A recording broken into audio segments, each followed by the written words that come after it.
Today, we're going to check out President Donald Trump rally in Vegas. You ready for this? Let's go. Let's go. Let's go. This is breaking news from the Las Vegas Review-Journal, sponsored by Michael Gaughan's South Point Hotel, Casino, and Spa. All right, President Trump, let's go.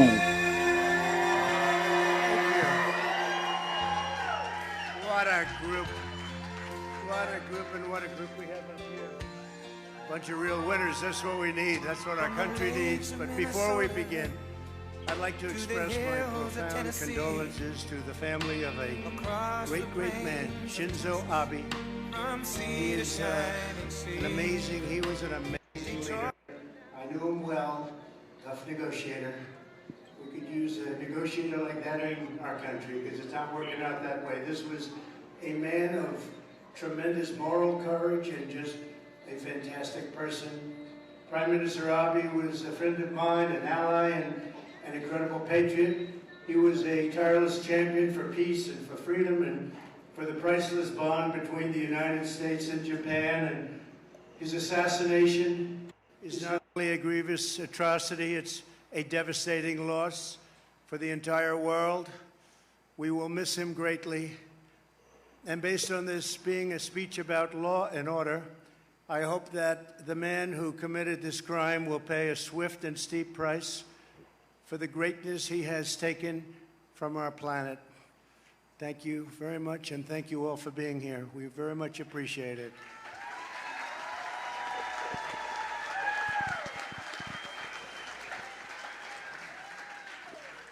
Together, we are going to restore law and order in America. That's what this is about today.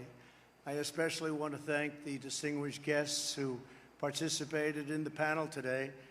Former Nevada Attorney General, friend of mine, and your next Senator, Adam Laxalt. Adam.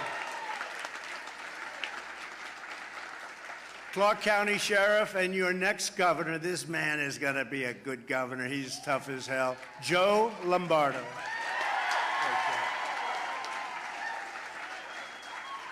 And they're both doing very, very well in the polls. I will say that. I like polls when they're right, when they're good. When they're bad, we don't talk about them. My friend, he's a friend, and he's an incredible person, former ICE Director Tom Homan. We could use a little of Tom on our border right now, I will tell you that. There's never been anything like it. No third world country has ever had a border like we have right now. We went from the best border we've ever had to the worst border we've ever had. President of the Las Vegas Police Protective Association, Steve Grammis. Thank you, Steve. And Director of Corrections for the Las Vegas Police Protective Association, Myron Ham. Thank you very much. Thank you, Myron.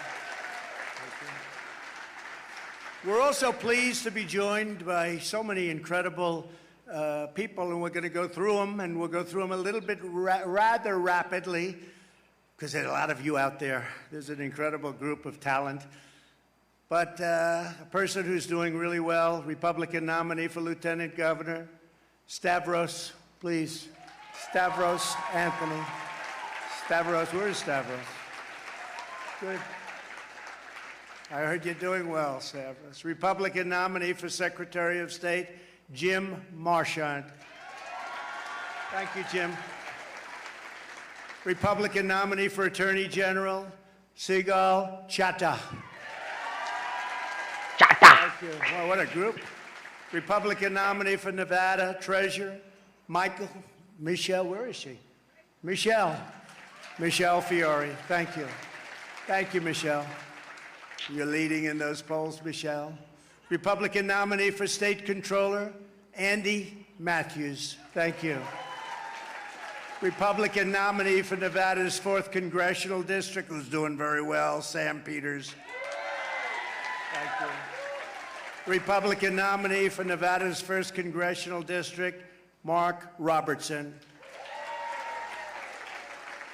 a very non-controversial radio star. He's great. Every time I say something on that show, I get myself in trouble, but he is nice. He's a That's true, right? guy. Wayne Allen Root. He's been my friend for a long time.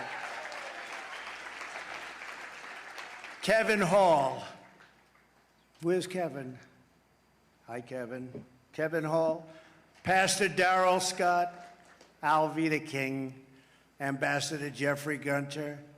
And two very good friends of mine, special people, Mr. and Mrs. Phil Ruffin. He owns this hotel. Phil, great poker player. Don't play poker against Phil Ruffin. A lot of people have learned that lesson a long time ago. They came to me, how smart a guy is he? He's very smart. Well, he's quiet. He doesn't like talking. I said, no, he's very smart. And then they ended up in a big poker match. And I said, how'd you do? Not well. Phil himself is right now under siege, and we can't be just politically correct. Last year, 16 U.S. cities set an all-time homicide record. Murders nationwide, right here in the state. On behalf of everyone here, let me express our everlasting respect and gratitude for all of the law enforcement officers with us this evening. In the Republican Party, we proudly back the blue. Much different from defund the police. And that will never, ever change. We're gathered tonight to discuss what we must do to stop the deadly wave of lawlessness and chaos that has been sweeping across our land like we've never seen before. The rule of law has been collapsing before our very eyes under the weak on crime policies of the Biden administration, the Pelosi-Schumer Congress, radical left Democrats at the state and local level, and frankly, everybody else. Because people are afraid to be strong and sharp and tough and smart and are always striving to be politically correct. Civilization itself is right now under siege, and we can't be just politically correct. Yeah, that's true. That's true. My people, this is for real, okay? People are afraid to speak their mind. When you speak your mind, you get cancer. It doesn't matter if you're black, you white, you green, you yellow, you orange, you purple, whatever skin color you are. You gotta be correct, and you gotta watch what you say. If you say something that people don't like, they're gonna cancel you. Welcome to the new earth and the new world order. This is the new world order they've been preaching about. They've been preaching about new world order, new world order. Well, we are living the new world order. You can't be correct anymore. You can speak your mind. Your freedom is gone. Your freedom is gone. Now, your life is in the hands of the so-called New World Order. If you say something they don't like, you are done. They're going to cancel you. You're going to lose everything you ever worked for in your life. Because somebody don't like the way you talk or the way you behave. Welcome to the New World Order, people. Trump, Alonzi. Last year, 16 U.S. cities set an all-time homicide record. Murders nationwide reached their highest rate in 25 years and are soaring to levels that we've never seen before. Carjackings are up 200% and even 300% in certain areas. Democrat-run cities, people are leaving these cities, their cars, and what they're doing to their property is unbelievable. Their cars, as an example, are unlocked to prevent criminals from breaking the windows. Let's just unlock. We don't want the cars broken into. Wow, man. This is sad. This is a great United States. This is a great United States. People dying to come. People are dying to step their foot here for one reason: freedom. Freedom to express themselves. Freedom and opportunities. But now, opportunities have been destroyed.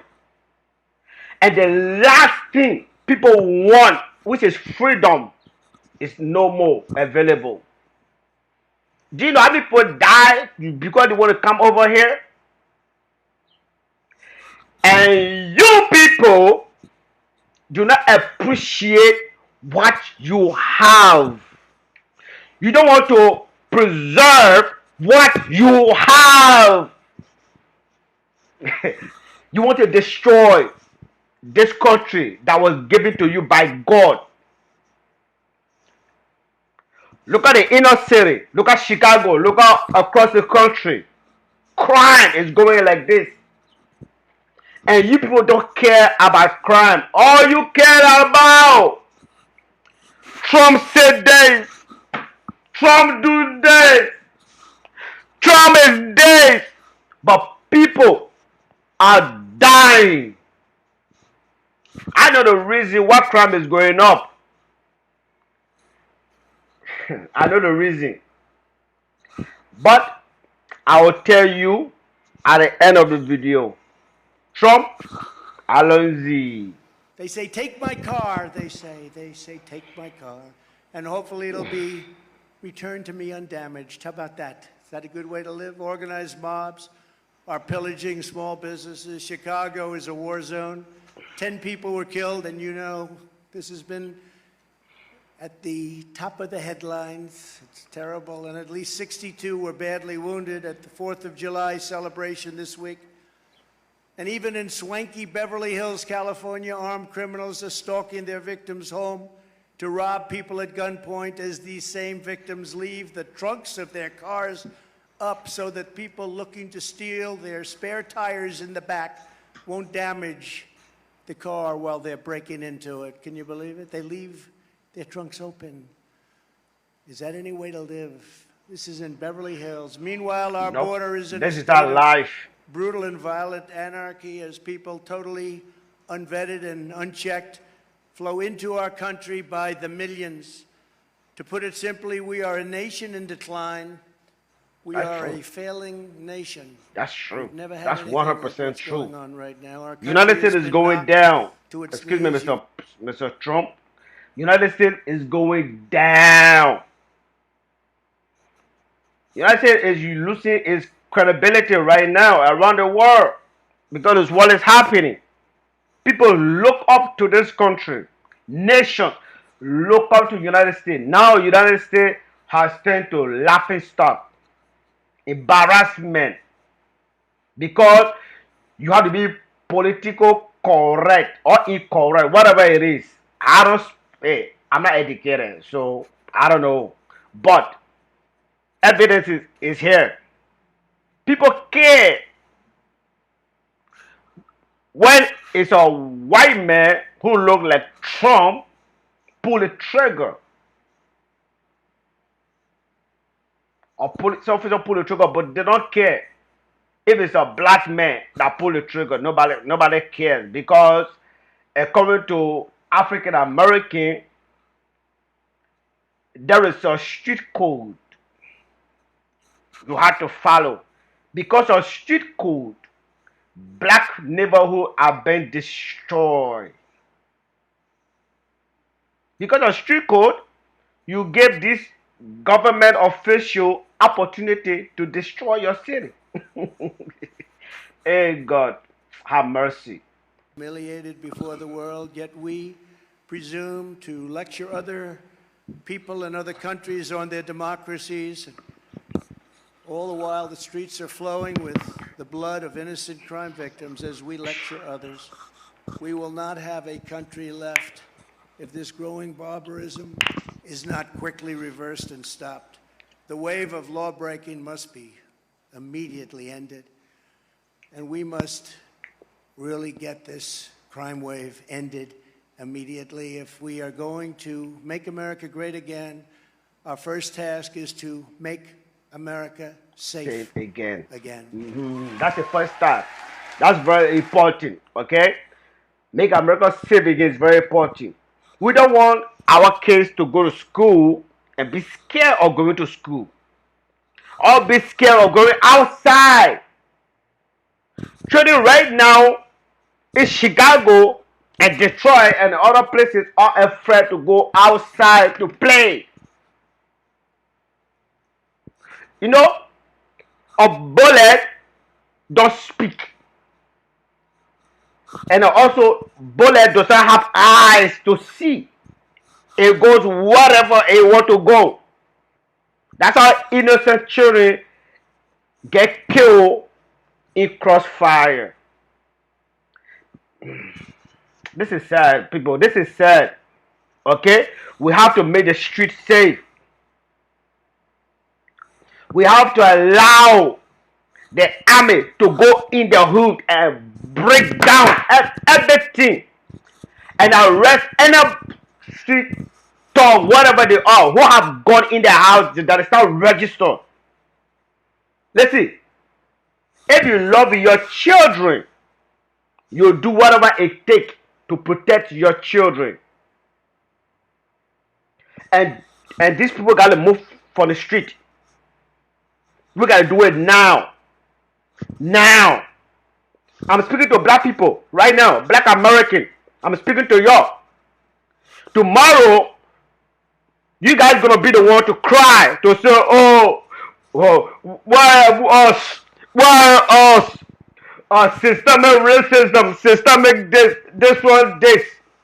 But you are sitting there watching your children get killed because of street code. What is the difference between you and the person that pulled the trigger? I'm asking a question right now.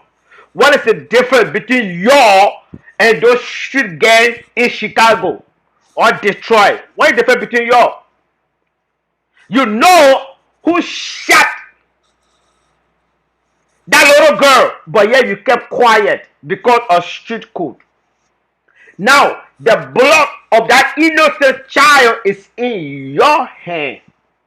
You are responsible for the death of millions of black teenagers because you saw it happen, but you kept quiet because in the name of street code. You are responsible. Don't blame nobody else. Don't be blaming the gang. You are responsible. Because if you people took action, this stuff that is happening right now, it will not happen. It will not happen. You rather listen to these foolish rappers who have multi-millionaires, who have police officers protecting their property, and you who are poor, who do 9 to 5, listening to these stupid people who already have money. Sad.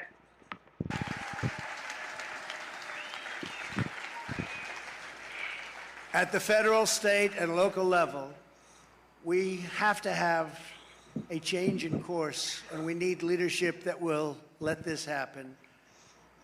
So, this is a little controversial, and I will either get a standing ovation, and I don't care about the ovation, I care about the country, or people are going to walk out of the room for what I'm about to say. But it's time, finally, to say it. Okay. I did a really good job with drugs on our border. Perhaps nobody is more aware of the drug problem in our country than I am. I worked very hard on it for 4 years plus. We worked long hours. And during my years in the White House, we had great success, especially when you compare it to what is happening now, where drugs are pouring into our country at levels never seen before. We got drug use down 18% in the White House, with an effort headed up by our great First Lady. She worked very hard on that. But that still meant hundreds of thousands of people were dying from the drug problem. Each drug dealer, on average, is responsible for the death or the destruction of 500 lives, each drug dealer. Wow. At least 200,000 people a year are dying from these drugs. Wow. That's a lot of people. They should get, they should go to jail for life. I want to say death penalty because they are responsible for 500 deaths each person. Imagine, each, each person is responsible for over 500 deaths. And we have but over millions of people who are selling drugs.